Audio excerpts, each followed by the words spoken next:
परम पूज्य आचार्य श्री के चरणों में त्रिवार नमोस्तु नमोस्तु नमोस्तु। सभी गुरुजनों के चरणों में त्रिवार नमोस्तु नमोस्तु। सादर में भाइयों और बहनों, सादर जय जिनेन्द्र। मूक माटी की अगली कड़ी शुरू करने से पहले नमोकार मंत्र। नमो अरहंताणं, नमो सिद्धाणं, नमो आयुर्वेदाय, नमो वज्राय, नमो लोहे सवसाय।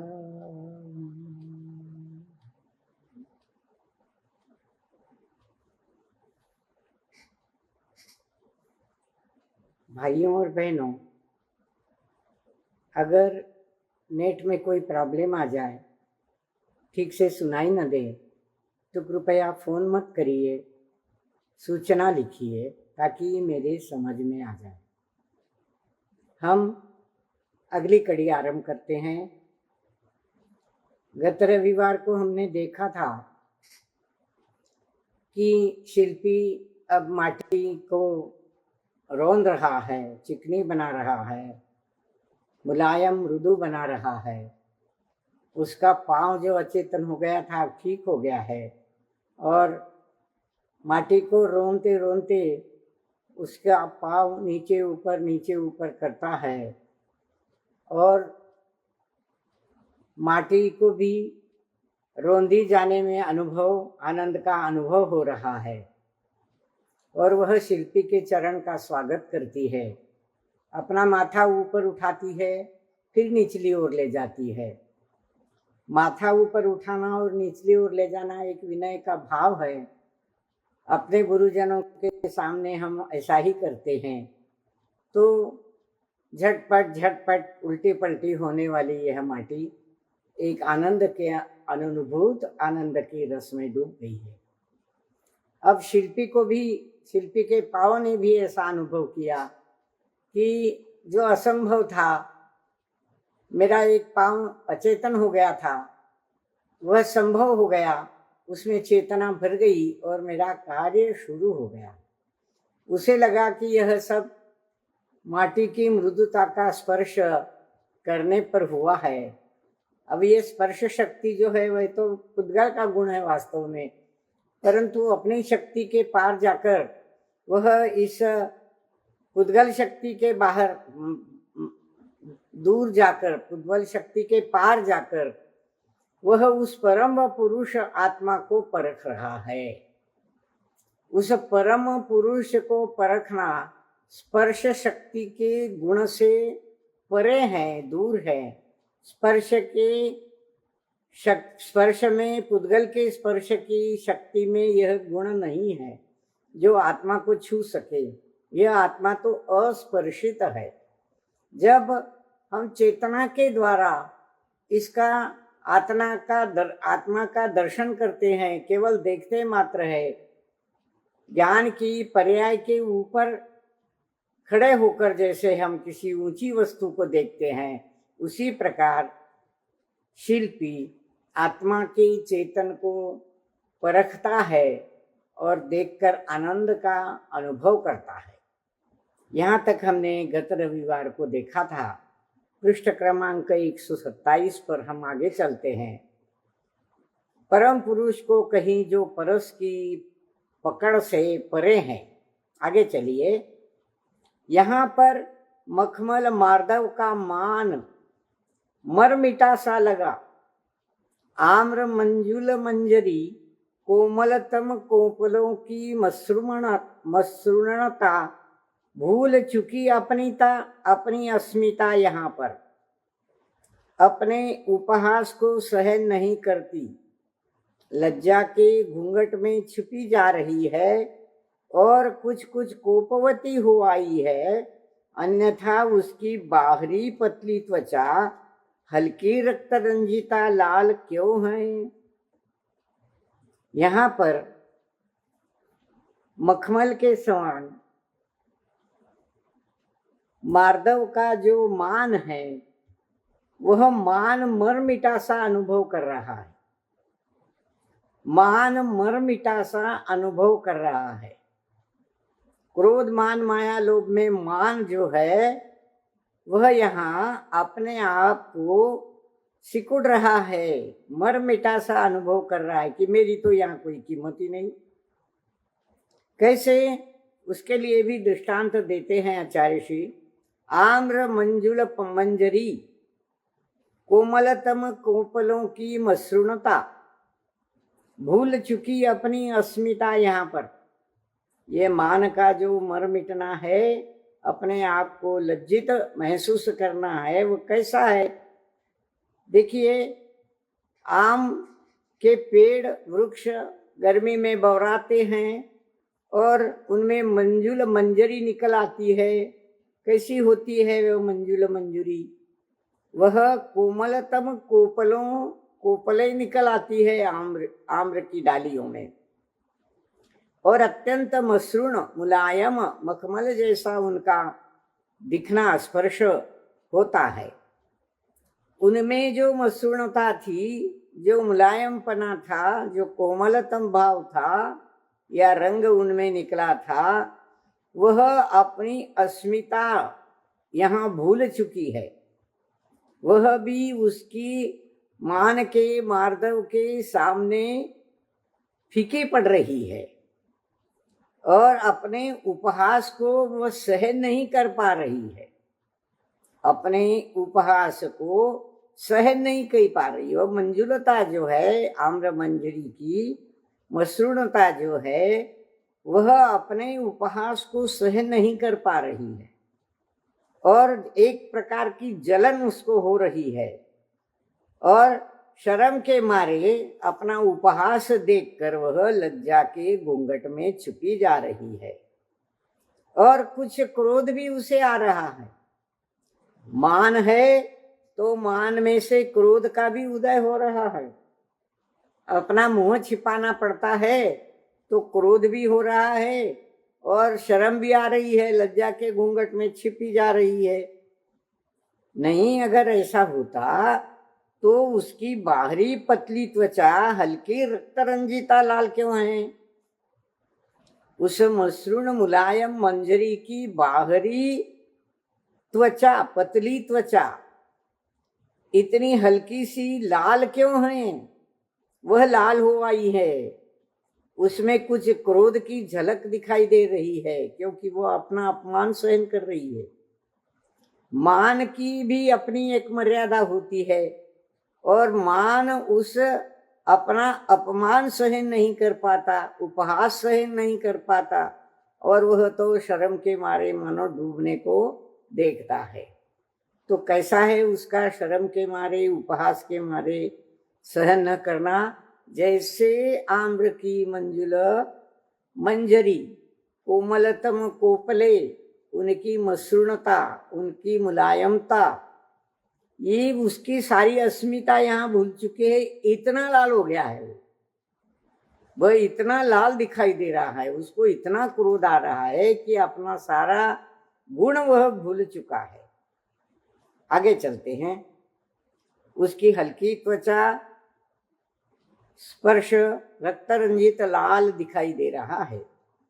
माटी की मृदुता, मोम की माँ चुप न रह सकी, गुप रहस्य न रह सका, बोल पड़ी वह, चाहो सुनो सुनाती हूँ कुछ सुनने सुनाने की बात। यहाँ अब माटी की मृदुता शिल्पी को कहती है, शिल्पी को सुनाती है। माटी की मृदुता कैसी है? मोम की माँ, इतनी मुलायम है जैसे मोम हो। मोम का दृष्टांत यहाँ दिया गया। यह मृदुता भी अब चुप नहीं बैठ सकी, कोई गुप्त रहस्य उसके मन में नहीं रह सका। गुप्त रहस्य वह बोल पड़ी। क्या कहने लगी शिल्पी को वह? चाहो सुनो सुनाती हूँ कुछ सुनने सुनाने की बात, कुछ सुनने सुनाने की बात सुनाती हूँ। अगले पृष्ठ पर चलेंगे, 128 पृष्ठ। उस सत्ता का किस तरह अतिशय बता दूं, परिचय बता दूं तुम्हें? उस सत्ता का किस तरह अतिशय बता दूं, परिचय बता दूं तुम्हें? यह माटी माँ की मृदुता उस मान कषाय को उपहास के मारे मर्मित में पर क्रोध आने वाले क्रोध को जैसे वह सुनाती है कि उस सत्ता की तुम क्या कीमत करोगे। बड़ा अतिशय है उसका। कुछ परिचय दूं, अगर चाहो तो सुनाती हूं, और नहीं चाह तो जाओ, फिर क्या करूं मैं।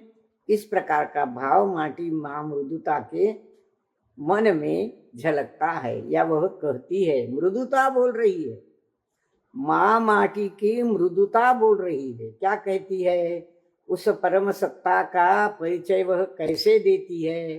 कौन सी परम सत्ता? जो परम सत्ता शाश्वत होती है बेटा। बिल्कुल 2 शब्द याद ही रखने हैं आखिरी तक। धरती माँ ने जो नदी के किनारे पड़ी उदासीन त्रस्त माटी को सुनाया था, क्या सुनाया था? वो सत्ता शाश्वत होती है बेटा, उसका कभी अनादर मत करना, उसको जानना। तो यह शाश्वत सत्ता का किस तरह अतिशय परिचय दूं तुम्हें? कितना अतिशय है उसका। अतिशय यहाँ कोई चमत्कार की बात नहीं है कि वो चमत्कार हो गया और फिर ऐसा हो गया वैसा हो गया, स्पर्श किया तो जाने दो, दूसरी बातें हैं। पर ऐसा कोई अतिशय नहीं, वो अतिशय नहीं। अतिशय अपने चेतन आत्मा का चमत्कार ही एक स्वयं अपने आप में बहुत बड़ा अतिशय है। इसलिए इसको चैतन्य चमत्कार कहते हैं। ये चेतना का चमत्कार है, ये अतिशय है कि हमारे इस चेतन में कितने प्रकार की विशालता, कितने गुण, कितना इस आत्मा में समाया है, उसका अतिशय हम बता नहीं सकते। आप वो तो महसूस करने की बात है। जिन आंखों में, आगे चलेंगे, जिन आंखों में काजल की लाली करुणाई वह झलक आई है, कुछ सिखा रही है। चेतन की तुम पहचान करो। जिन अधरों में प्रांजल लाली अरुणाई वह झलक आई है, कुछ दिला रही है समता का नित अनुपान करो। जिन गालों में मासल वाली तरुणाई वह ढुलक आई है, कुछ बता रही है समुचित बल का बलिदान करो। कौन बता रही है? कौन सिखा रही है? और कौन कुछ दिला रही है? और कौन कुछ बता रही है? माटी माँ की मृदुता यह बता रही है। किसको? उस मान कषाय को बता रही है, जिसकी जिन आंखों में काजल की काली करुणाई छलक आई है। माँ माटी की आंखों में काजल सी काली करुणाई, दया का भाव झलक आई है, कुछ सिखा रही है। उस मान को वह कुछ सिखा रही है। क्या सिखा रही है? उन आंखों से वह बता रही है काजल की काली करुणाई, ऐसी करुणाई, इतनी गाढ़ी करुणाई आंखों में छलक आई है। आंखों की बीच की जो पुतली होती है काली होती है, तो उस काली पुतली के सामने भी एक प्रकार से काजल काली करुणाई, करुणा उससे भी अधिक गहरी है, ऐसी करुणाई छलका रही है। और वह मान को उसके क्रोध आने पर कुछ सिखा रही है। क्या सिखा रही है? कह रही है चेतन की तुम पहचान करो, चेतन को पहचानो। और भी देखो, और उसके अधर कैसे हैं, ओंठ कैसे हैं। माँ माटी की मृदुता के अधरों में प्रांजल लाली अरुणाई वह झलक आई है। माँ माटी के अधरों में, उसकी मृदुता के अधरों में प्रांजल लाली अरुणाई। अरुणाई, अरुण सूर्य को कहते हैं। सूर्य के निकलते ही सुबह एक प्रकार की लाली छा जाती है पूरब में, आकाश में, वो अरुणाई। तो ऐसी प्रांजल लाली अरुणाई, एक विशुद्ध, एक निश्चल प्रांजल, एक निश्चल ऐसी लाली उसकी अधरों में झलक आई है। माँ माटी की मृदुता की आंखों में लाली झलक आई है। वह लाली क्या दिखा रही है? ममता का अनुपान करो, चेतन की पहचान करो, और ममता नहीं, समता का नित अनुपान करो। समता, उसके साथ साम्य भाव से एक रूप होने का, एकाग्र होने का अनुपान करो। अनुपान करना उसे क्या कहते हैं? पीना, एक तरह से उसका पान करना। तो उस अरुणाई, उसके आंखों में निश्चल अरुणाई उसकी अधरों में झलक आई है, और वह कुछ दिला रही है। क्या दिला रही है? समता का नित अनुपान करो। समता का अनुपान करना, उस चेतन की पहचान करो, और उस चेतन के साथ समता का अनुपान करो। चेतन के साथ एकाग्र हो जाओ, साम्य भाव से एकाग्र हो जाओ, एक रूप हो जाओ। चेतन पर अपना उपयोग केंद्रित करो, चेतन का ध्यान करो, और चेतन के साथ एक रूपता का अनुभव करो, अनुपान करो। इस प्रकार वह माटी बता रही है और कहती है कि चेतन की पहचान करो और समता का नित अनुपान करो। और भी आगे हैं, ये दो दो शब्द उसके सारे गुणों के साथ बता रहे हैं।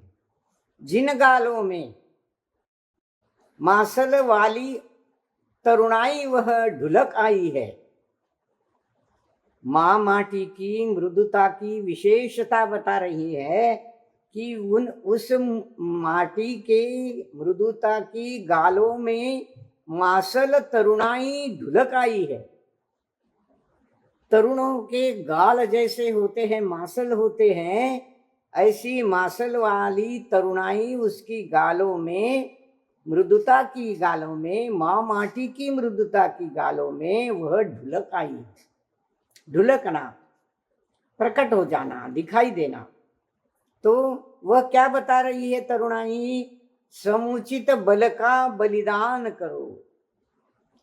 तरुणों में एक प्रकार का पुरुषार्थ का विशेष उद्रेक रहता है, जो बाल में और वृद्धों में थोड़ा कम होता है, नहीं होता, इतना नहीं होता।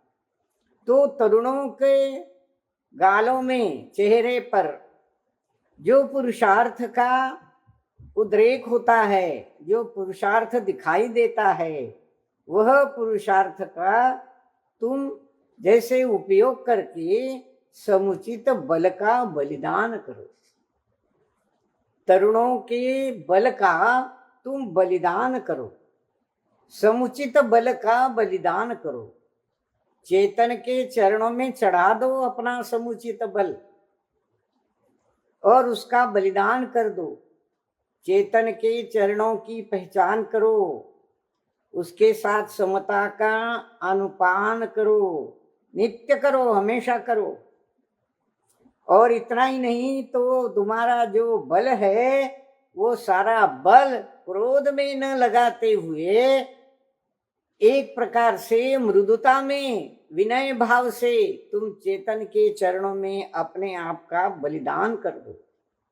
क्रोध का बलिदान कर दो, मान कषाय का बलिदान कर दो, उससे तुम दूर हो जाओ, छोड़ दो उस मान को। और भी आगे बता रहे हैं, जिन बालों में अलिगुण हरिणी कुटिलाई वह भनक आई है, कुछ सुना रही है। उस मां मृदुता की, माँ माटी की मृदुता की बालों में, कैसी है वह मृदुता? उसकी बालों में अली गुण हरिणी, अली भौरा, भौरा जैसा काला होता है, उस कालेपन का भी हरण करने वाली कुटिलाई अब भनक आई है।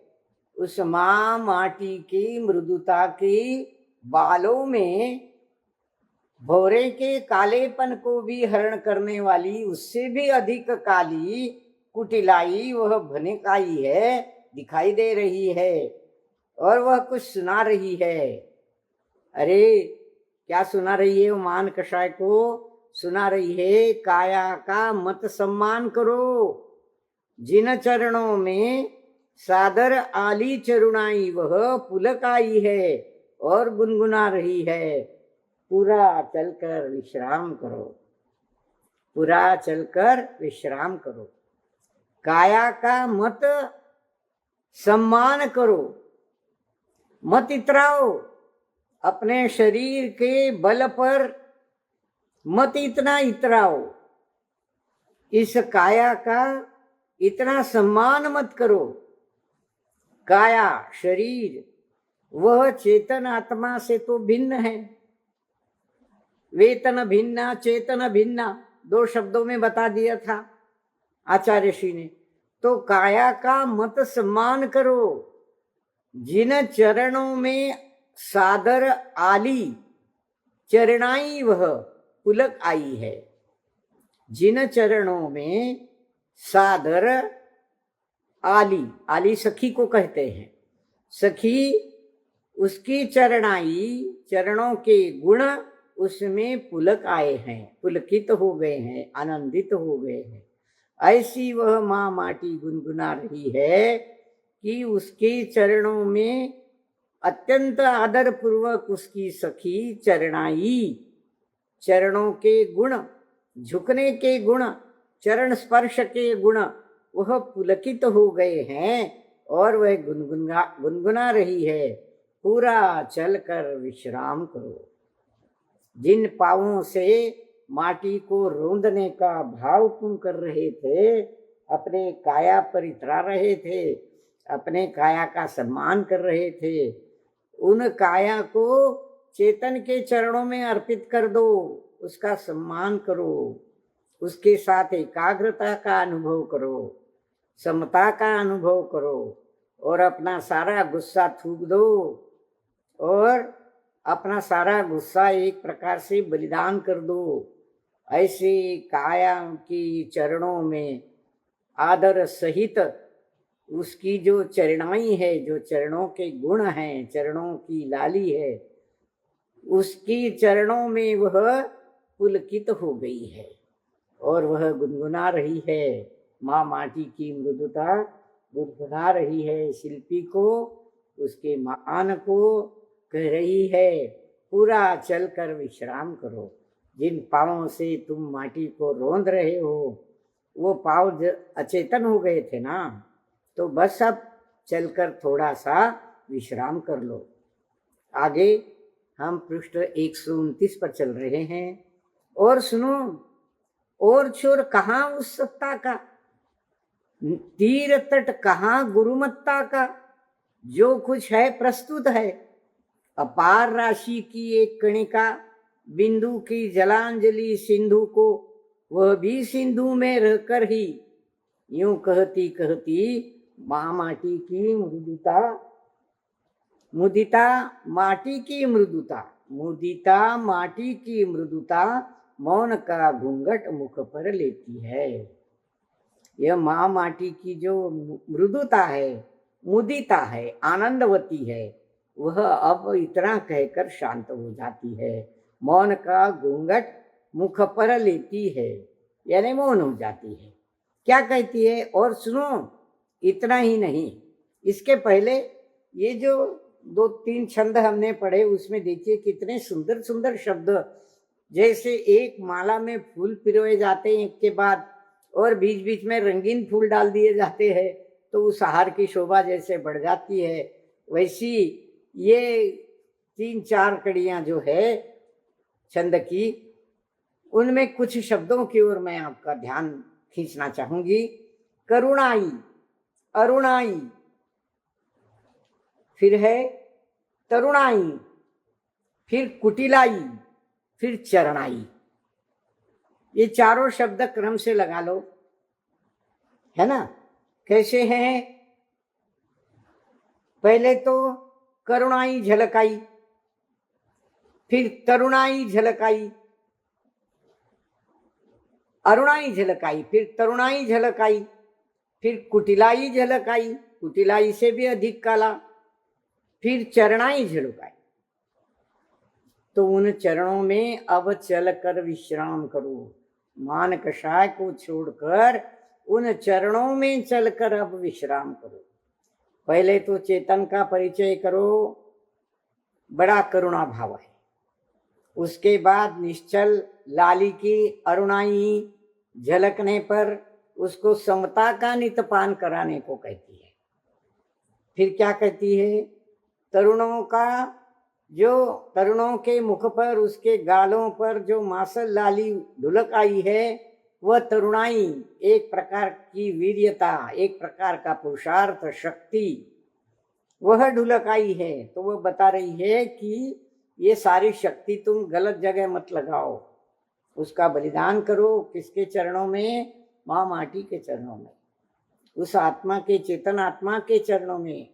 और काली कुटिलाई बालों की सुनाती है कि काया का इतना मत सम्मान करो। अरे ये चेतन इस काया से भिन्न है, इस काया को जब छोड़ के चला जाएगा ना वो चेतन, तो 3 घंटे के अंदर ही उसको जलाने की तैयारी आप करते हैं। तो काया का और चेतन का कोई संबंध नहीं है, दोनों भिन्न हैं। उस काया का क्या इतना सम्मान करना, उसको छोड़ो और इस चेतन के चरणों में तुम पूरा चलकर विश्राम कर लो। चेतन के चरणों में झुक जाओ, चेतन का सम्मान करो। बड़ा सुंदर है ये सारा, कुछ कठिन शब्दावश्य इसमें है और समझ में थोड़ा, मेरे ख्याल से समझने के लिए कुछ कठिन चीजें हैं, पर माँ माटी की मृदुता भी कितनी कितनी गहरी है ये यहाँ बता रहे हैं। और वह मृदुता अब मौन का घूंघट मुख पर ओढ़ लेती है। तो क्या कहकर ओढ़ती है? कहाँ उस सत्ता का और छोर है, उस आत्म सत्ता का, उस जीव सत्ता का कहीं और छोर भी है भला?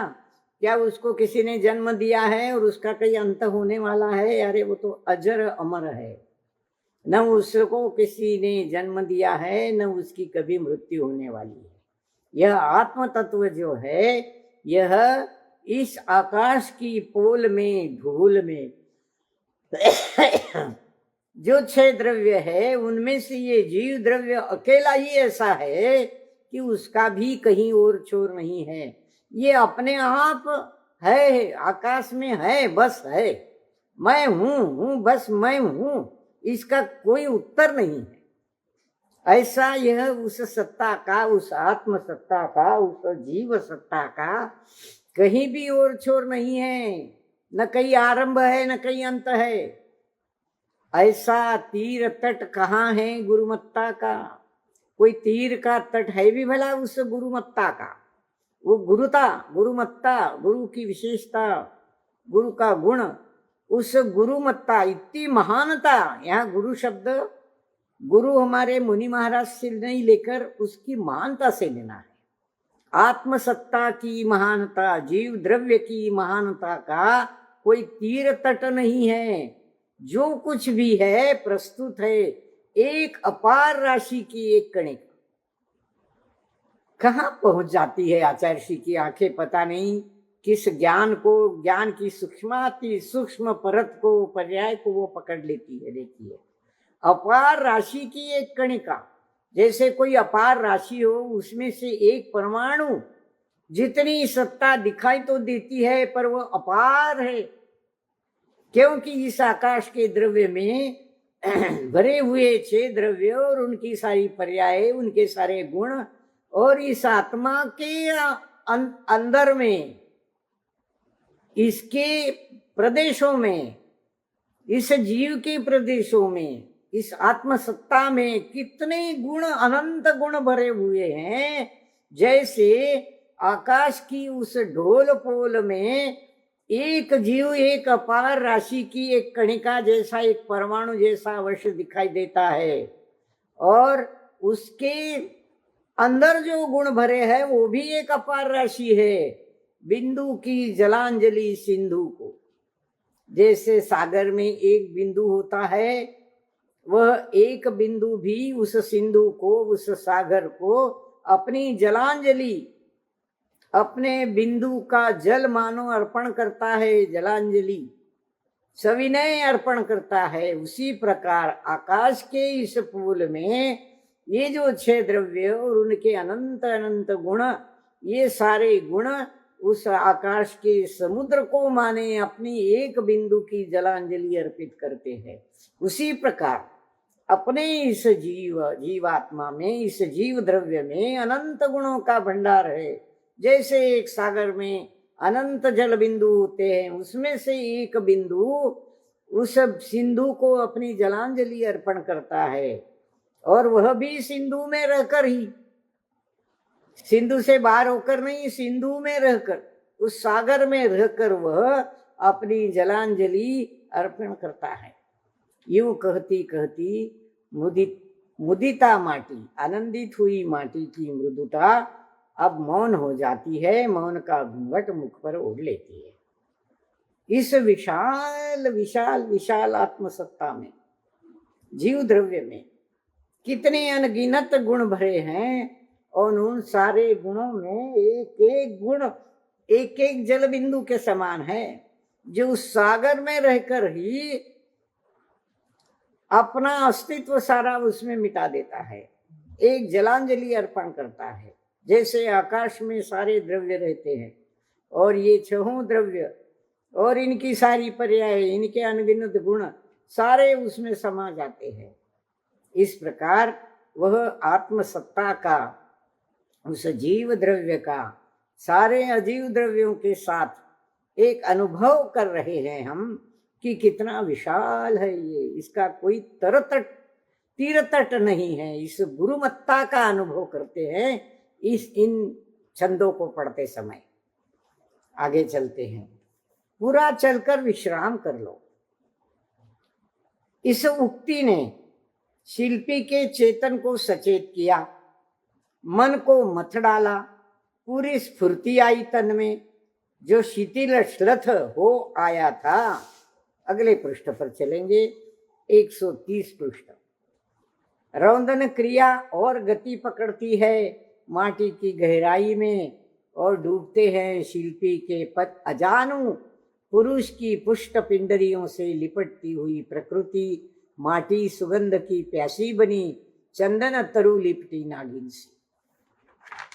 अब शिल्पी का मान और उस मान का क्रोध, उस मान की जो उभर आई थी अपमान की भावना, उसमें उपहास की भावना, उस भावना को उद्देश्य कर माँ माटी ने उसे जो उपदेश किया कि चेतन के चरणों में झुक जाओ, काया का इतना सम्मान मत करो, और पूरा चलकर उन चरणों में विश्राम कर लो, वहां पहुंच जाओ। तो इस उक्ति ने अब क्या परिणाम हुआ शिल्पी पर? शिल्पी के चेतन को सचेत किया, शिल्पी के चेतन को सचेत किया। अब चेतन को सचेत किया मतलब चेतन सोया था, शरीर की ओर ही सारा ध्यान था, पाव अचेतन हो गया, उठ नहीं रहा है, माटी को रोदना है, ये मेरी काया ऐसी कैसी हो गई, ये काया का मैं क्या करूं, इस प्रकार की चिंता में जो शिल्पी घुल रहा था, उसकी काया का सम्मान मत करो, अब चलकर उसके चरणों में, चेतन के चरणों में विश्राम करो। यह कहकर माँ माटी ने उसके चेतन को मानो जागृत कर दिया और उसके मन को मथ डाला। और उससे क्या हुआ कि उसके तन में पूरी स्फूर्ति आ गई, चेतन की ओर ध्यान देने से और काया का सम्मान अलग रखने से उसके तन में पूरी स्फूर्ति आ गई। जो उसका तन, उसका पांव शिथिल श्लथ हो गया था, अचेतन हो गया था, कार्य नहीं कर रहा था, तो उसमें एक प्रकार की स्फूर्ति आ गई और रोंदन की क्रिया अब गति पकड़ने लगी। माटी की गहराई में जाकर उसके पांव ऊपर नीचे होने लगे और शिल्पी के पांव अब उसमें डूबने लगे हैं, डूबते हैं शिल्पी के पद अजानु। अजानु घुटने तक लंबे जो हाथ होते हैं उनको अजानु बाहु कहते हैं। उसी प्रकार ये पांव भी अजानु है, बड़े लंबे है, लंबे है, ये पांव लंबे है। इस प्रकार शिल्पी की चेतनता जागृत हो गई है और उस पुरुष की पुष्ट पिंडरियों से लिपटती हुई प्रकृति माटी सुगंध की प्यासी बनी चंदन तरु लिपटी नागिन सी, और उसकी पिंडरियां तक अजानु, यानी वो लंबा, शिल्पी के शरीर का वर्णन है ये सारा कि वो लंबा था और उसकी पिंडरियों तक वो माटी, वो इतने पांव उसके धस रहे थे उस माटी के कि इसमें गीलेपन में कि उसकी पिंडरियां माटी से लिपट रही थी। प्रकृति माटी, माटी की प्रकृति, जो माटी का गुण है वह प्रकृति उसकी निर्मिति, वह एक सुगंध की प्यासी बनी उसकी पिंडरियों से लिपट रही थी। कैसे लिपट रही थी? चंदन तरु लिपटती नागिन से चंदन के वृक्ष को लिपट जाती है, उसी प्रकार वो माँ माटी की प्रकृति, उसकी विशेषता, उसका गुण, वह उस शिल्पी की पुष्ट पिंडरियों से, लंबी लंबी पिंडरियों से लिपट रही थी। लिपटन की इस क्रिया से महासत्ता माटी की बाहुओं से फूट रहा वीर रस। माँ माटी की सत्ता बाहु से फूट रहा है वीर रस और पूछ रहा है शिल्पी से वह की क्यों स्मरण किया गया है, इसे क्यों बाहर बुलाया गया है। वीरों से स्तुत यह वीर रस प्रस्तुत है, सदियों से वीर्य प्रदान किया है। मैं थोड़ा सा यहाँ विषय को बदलना चाहूंगी। महाकाव्यों में रसों का वर्णन करने की जो परंपरा है वो बहुत प्राचीन है। आचार्य ऋषि ने भी रसों का यहाँ बखूबी वर्णन किया है और उपयोग कर लिया है। केवल वर्णन ही नहीं, उन रसों को उपयोग में लाया है, अध्यात्म की धारा में उनको ढाल दिया है। हम अनुभव करेंगे कि यह रसों की परंपरा जो महाकाव्यों में चली आ रही है, जो भी अनेक महाकाव्य संस्कृत प्राकृत आदि में लिखे गए हैं, उनमें सभी रसों का वर्णन मिलता है। समय सार नाटक में तो ये बड़ा सुंदर मिलता है। इसलिए मैं हमेशा कहती हूँ कि इस मूक माटी में आचार्य ऋषि ने पूरा समय सार उंडेल दिया है। तो समय सार नाटक में भी श्रृंगार आदि 8 रसों का वर्णन मिलता है और इसके नाटक में इन्हीं का अधिकार भी है। और उसमें जो रस है उनमें विशेषकर श्रृंगार, हास्य, रौद्र, करुण, वीर, भयानक और विभत्स और अद्भुत, ये 8 रस आते हैं साहित्य में। और ये 8 रस तो लौकिक है। समय सार में इन्हीं 8 रसों का वर्णन भी मिलता है, इनका अधिकार भी मिलता है। इनके अलावा और एक 9वां रस मिलता है उसमें, वो है शांत रस। शांत रस, आनंद का निर्माण जो इस जीव को शांति देता है, ऐसा अलौकिक रूप से इस समय सार नाटक में रचा गया है। और उसमें वो जो नृत्य रंगमंच पर आने वाले सारे पात्र है, वो जो अपना दिखाते हैं अभिनय सारा, उनका इसमें कोई आविष्कार नहीं होता। तो कहने का मतलब है कि महाकाव्यों में रसों की परंपरा बड़ी प्राचीन है। उनका यहाँ बखूबी उपयोग आचार्य ऋषि ने कर लिया है। इतना ही संक्षेप में कहूंगी, केवल उपयोग ही नहीं किया, उनको अध्यात्म की धारा में डाल दिया। और इन रसों का भावों से जो संबंध है उन भावों से संबंध को हमें एक प्रकार से ढूंढना होगा, परखना होगा, उनका स्वीकार करना होगा। क्योंकि ये रस का जो स्वरूप है वो क्या है?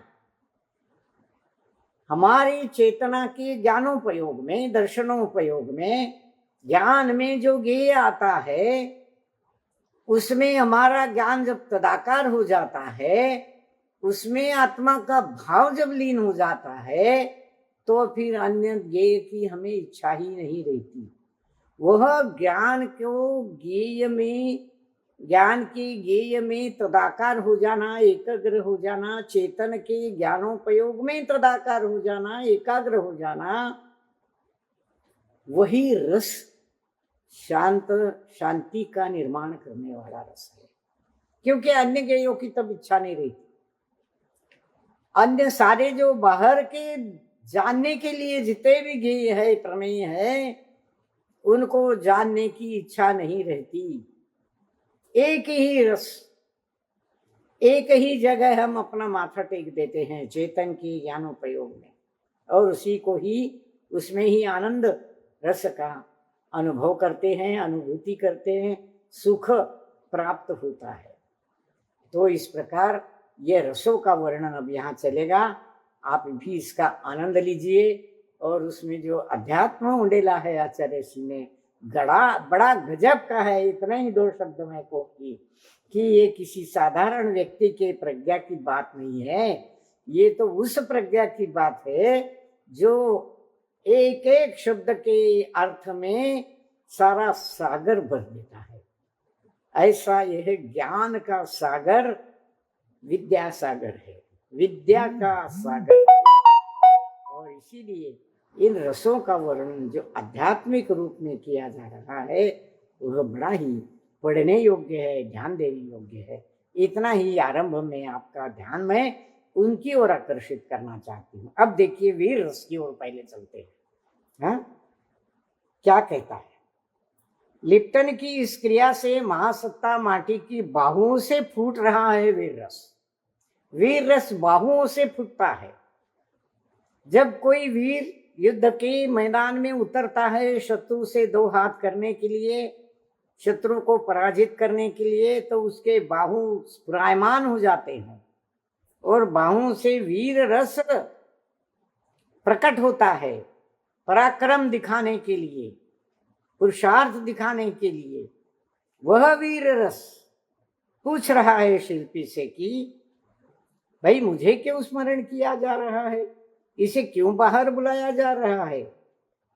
ये इसकी स्तुति तो वीरों ने की है, वीर इसकी स्तुति करते हैं। जब युद्ध के मैदान में उतरते हैं तो वीर रस से भरकर इसकी स्तुति की जाती है। देखिए प्राचीन काल में जब राजा अपने सेना के साथ रण में उतरने के लिए निकलता था,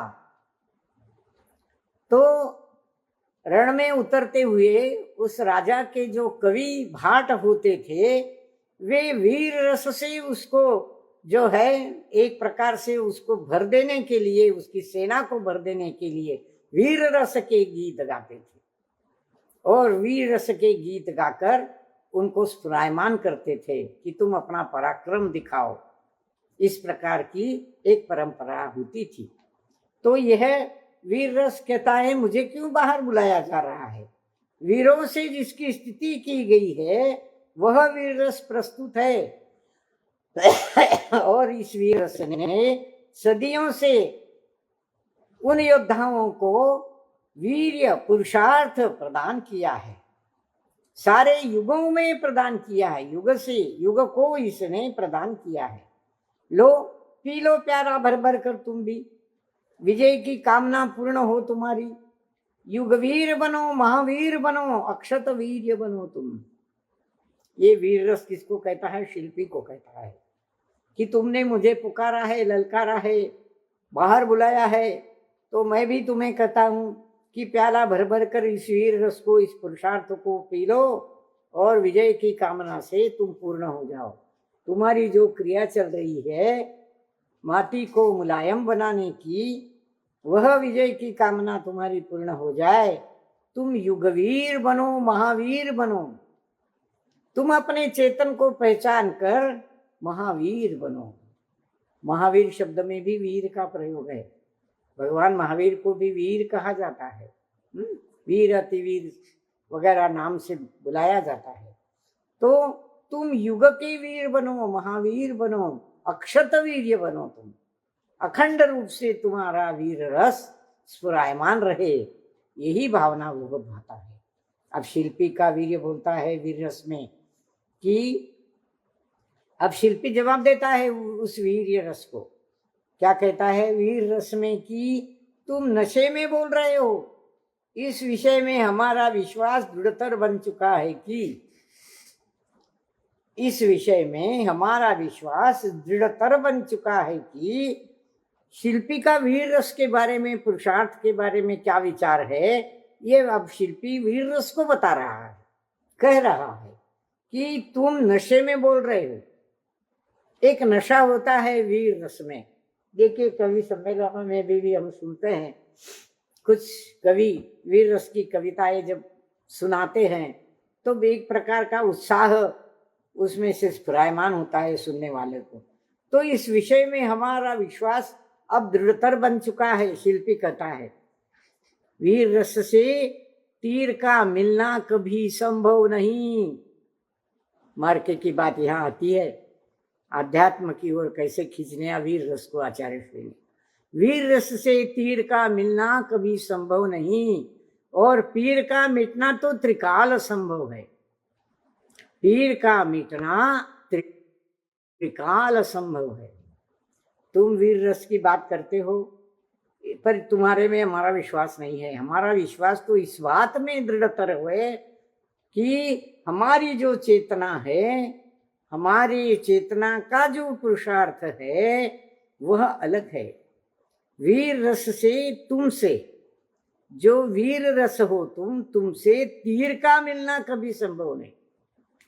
केवल पुरुषार्थ से, केवल पुरुषार्थ मात्र से, वीर्य के उबलने मात्र से इस भव का, इस जीव का तीर मिलना, तट मिलना संभव ही नहीं है। अकेला पुरुषार्थ कुछ काम नहीं करता, सारे समवाय एकत्रित होकर ही कार्य बनता है। पांचों समवाय, उसकी चर्चा फिर कभी करेंगे। पर यहाँ पुरुषार्थ अकेला अपना कार्य नहीं कर सकता, इससे कोई तीर तक हमें नहीं पहुंचाया जा सकता। और पीर का मिटना तो इससे त्रिकाल संभव है। कौन सी पीर, क्या पीर है? इस संसार में चारों गतियों में, जन्म मरण के चक्र में, फेरे में अटका हुआ यह जीव, भटकता रहता है यह जीव, कितने दुखों को झेलता सहता आया है। उसकी पीर मिटाना पुरुषार्थ के बस की बात नहीं है। अकेले पुरुषार्थ के बस की बात नहीं है।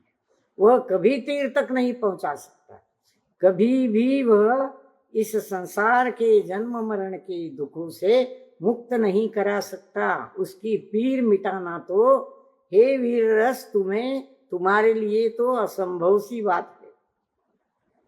और आगे देखिए क्या कहता है वीर रस से शिल्पी का वीर रस। आग का योग पाता है शीतल जल भी, शनै शनै जलता जलता उबलता भले ही, किंतु सुनो धधकती अग्नि को भी नियंत्रित कर बुझा सकता है उसे। जल की कीमत क्या है? आग का योग पाता है शीतल जल भी। शीतलता जल का गुण है, अपने आप ठंडा हो जाता है, अपने गुण तक वह पहुंच जाता है। कितना भी उबलता हुआ जल हो, खौलता हुआ पानी हो, वह कुछ देर के बाद धीरे धीरे ठंडा होने लगता है, शीतल होने लगता है, क्योंकि शीतलता उसका गुण है। आग का योग पाकर, चूल्हे पर जब बर्तन हम चढ़ाते हैं, पानी उसमें रखते हैं, तो अग्नि का योग पाकर कुछ ही देर में वो पानी उबलने लगता है। परंतु शीतल जल भी शनै शनै धीरे धीरे जलता जलता उबलता भले ही हो, धीरे धीरे उबलता है, एकदम से नहीं उबलता, भले ही उबलता हो, किंतु सुनो, धधकती अग्नि को भी नियंत्रित कर बुझा सकता है उसे, इसमें इतनी ताकत है। जल के शीतलता गुण में इतनी ताकत है कि वह अग्नि को भी नियंत्रित कर सकता है, कितनी भी धधकती अग्नि हो। हम देखते हैं जहां आग लग जाती है, अभी गर्मी के दिनों में विशेषकर, तो वह आग बुझाने के लिए वो अग्निशामक दल के आते हैं गाड़ियां और फवारे छोड़ते हैं पानी के, तो अग्नि ठंडी हो जाती है, आग बुझ जाती है। तो शीतल जल में यह गुण है शीतलता का, वह धधकती आग को भी ठंडा कर सकता है। और किंतु सुनो, धधकती अग्नि को भी नियंत्रित कर बुझा सकता है उसे। परंतु वीर रस के सेवन करने से तुरंत मानव खून खूब उबलने लगता है। उल्टी बात है तुम में तो। जो कोई वीर रस का, साहित्य के वीर रस का सेवन करता है, वीर रस के गीत सुनता है, वीर रस का साहित्य पढ़ता है, तो उसमें भी खून जैसे उबलने लगता है, उसका गर्मी भरने लगती है, उसमें काबू में नहीं आता, वह काबू में आता नहीं। वह दूसरों को शांत करना तो दूर, शांत माहौल भी खौलने लगता है ज्वालामुखी सम। और इसके सेवन से उद्रेक उद्दंडता का अतिरेक जीवन में उदित होता है। पर अधिकार चलाने की भूख इसी का परिणाम है। बबूल के ठूंठ की भांति मान का मूल कड़ा होता है।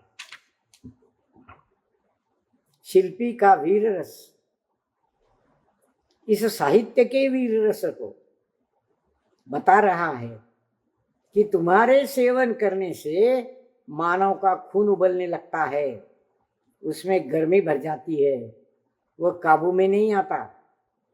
अरे दूसरों को क्या शांत करेगा, वो तो खुद भी अपने आप को शांत नहीं कर सकता।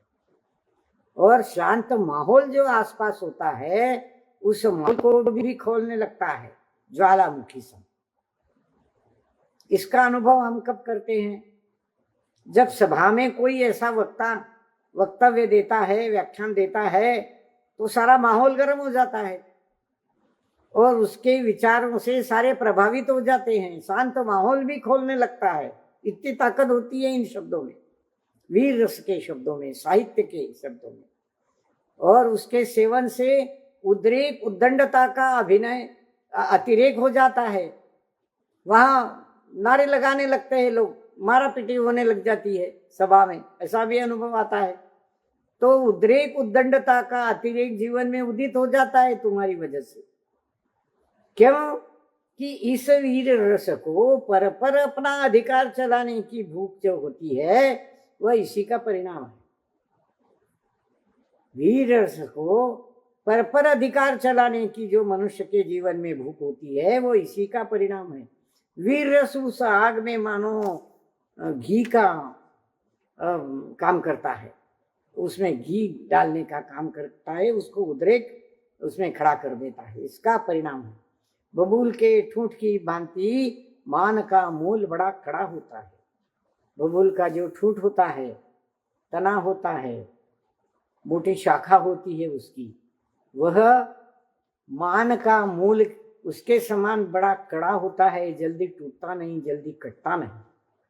और अगले पन्ने पर थोड़ा सा देखेंगे।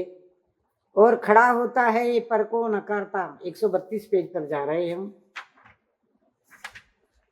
और खड़ा होता है पर को नकारता, पर के मूल्यों को अपने पदों पर दबाता है। मान को धक्का लगते ही वीर से चिल्लाता है, अपना आपा भूलकर आग बबूला हो, पुराण पुरुषों की परंपरा को ठुकराता है। क्या बात है! यहाँ कहते हैं कि बबूल के ठूंठ जैसा इतना कड़ा होता है वह, कि वह पर की सत्ता को नकारता है, पर के मूल्यों को अपने पैरों तले दबाना चाहता है। ऐसा अनुभव हमारे यहाँ तो हर रोज ही आता है। देखिए, हम देखते हैं टीवी में जो समाचार हम देखते हैं, लोग मोर्चे निकालते हैं, जोर जोर से घोषणाएं देते हैं, नारे लगाते हैं और शासन को दबाना चाहते हैं, अपनी मनवाना चाहते हैं। तो ये क्या है? दूसरों के मूल्य को अपने पैरों के नीचे दबाना चाहता है, ऐसा खून खोलता है उनमें। मान को धक्का लगते ही वीर तो चिल्लाने लग गया, गुस्सा आ गया उसको, अपना आपा भूलकर वो आग बबूला हो गया और पुराण पुरुषों की परंपरा को ठुकराने लग गया। पुराण पुरुषों की परंपरा हमारे यहाँ एक लंबी परंपरा रही है। हम भगवान महावीर के शासन काल में जी रहे हैं। भगवान महावीर से गौतम गणधरों के और शिष्य, फिर उनके शिष्य, फिर उनके शिष्य, परंपरा चल रही है। केवली श्रुत केवली से लेकर आचार्यों तक, आज के आचार्यों तक ये परंपरा चल रही है। ये सब पुराण पुरुषों की परंपरा है। पुराणों में वर्णित है ये सारी परंपरा, आज की नहीं है।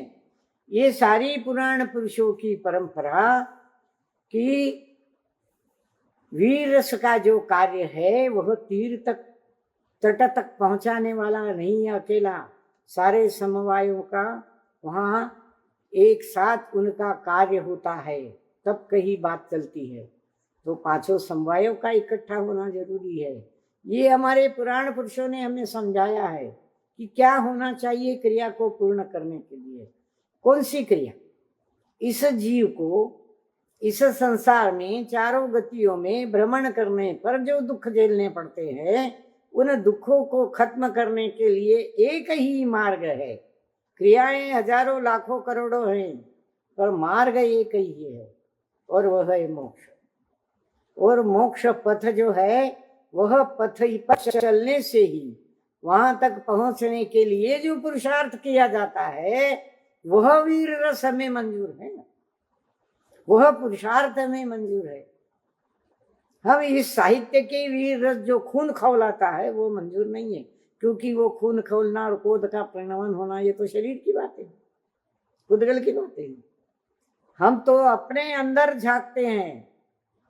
ये हमारी पुराण पुरुषों की परंपरा है कि हम अपने चेतन आत्मा को ललकारते हैं और वहां जो उद्रेक होता है वीर रस का, पुरुषार्थ का, वो पुरुषार्थ हमें मंजूर है। हम उस पर अपनी दृढ़ निष्ठा, हमारी दृढ़ श्रद्धान अर्पण करते हैं उसको और उसके अनुसार ही चलते हैं।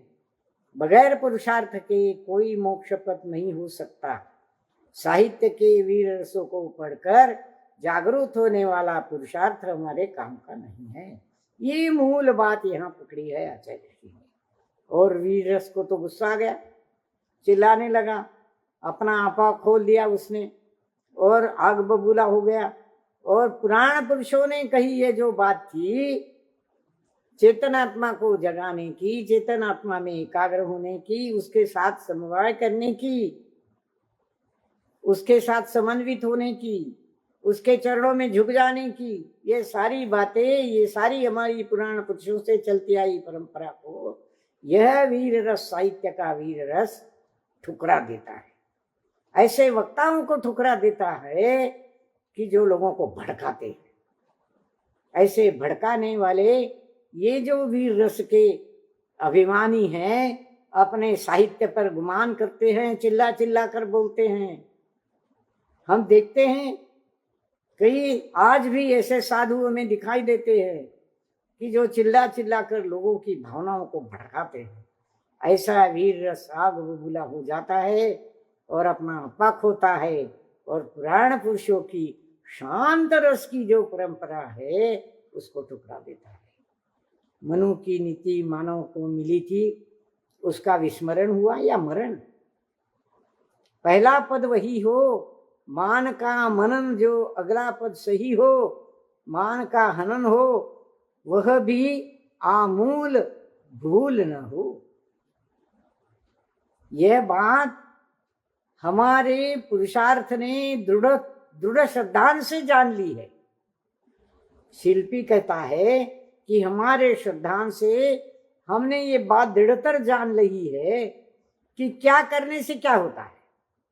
मनु की नीति मानव को मिली थी, उसका विस्मरण हुआ या मरण। मनु ने जो मानव को नीति सिखाई थी उसका विस्मरण हुआ या मरण। भूल गए क्या उसको भुला दिया या उसको मार डाला, खत्म कर दिया। पहला पद वही हो जो मान का मनन करता है, वही पहला पद होता है। प्रथम पद, साधक का प्रथम पद मान पर मनन करता है, मान का मनन करता है कि मान होता क्या है, उससे होता क्या है, उसका परिणाम क्या होता है, मान के क्या गुण है, क्या अवगुण है, उसका मनन चिंतन वह करता है। और फिर क्या करता है, अगला पद सही हो, मान का हनन हो। जब वह साधक जान जाता है कि मान एक कषाय है और कषाय बांधती है, कसती है, कसना इस जीव को कसती है और कसने से संसार को वह पार नहीं कर सकता, तर तट तक नहीं जा सकता। इसलिए मान का हनन हो, वह भी आमूल, मूल से मान का हनन करना चाहिए, मान को खत्म करना चाहिए। इसमें कोई भूल न हो, कोई गलत बात इसमें नहीं है, ऐसी भूल किसी को नहीं करनी चाहिए। शिल्पी के मन में यह पुराण पुरुषों की परंपरा का श्रद्धान इतना दृढ़तर हो गया है कि साहित्य के, वक्तव्य के, वीर रस के शब्दों को वह कभी स्वीकार नहीं करेगा। ऐसे भड़काने वाले भावों को वह स्वीकार नहीं करता। और क्या करता है, वह उस पुराण पुरुषों की परंपरा को स्वीकारता है और भड़काने वाले जो भड़काऊ भाषण होते हैं उनका वह हनन करता है। वह भी कैसा, आमूल, मूल से उनका हनन करता है। यहाँ हम रुकते हैं, अगले रविवार को फिर मिलेंगे। आज जो छंद हमने पढ़े कुछ समझने में अवश्य ही गहराई में ले जाने वाले थे, कठिन भी अवश्य थे, पर उसके अंत में आचार्य ऋषि ने हमें उतार कर ही रख दिया है। इसका बार बार मनन करे, इस पर चिंतन करे और चेतन के चरणों में समर्पित हो जाए।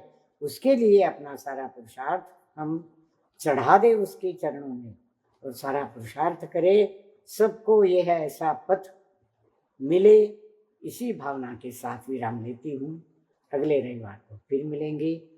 अर्थ लगाने में जो भी भूल चूक हुई हो सभी गुरुजन मुझे क्षमा करे।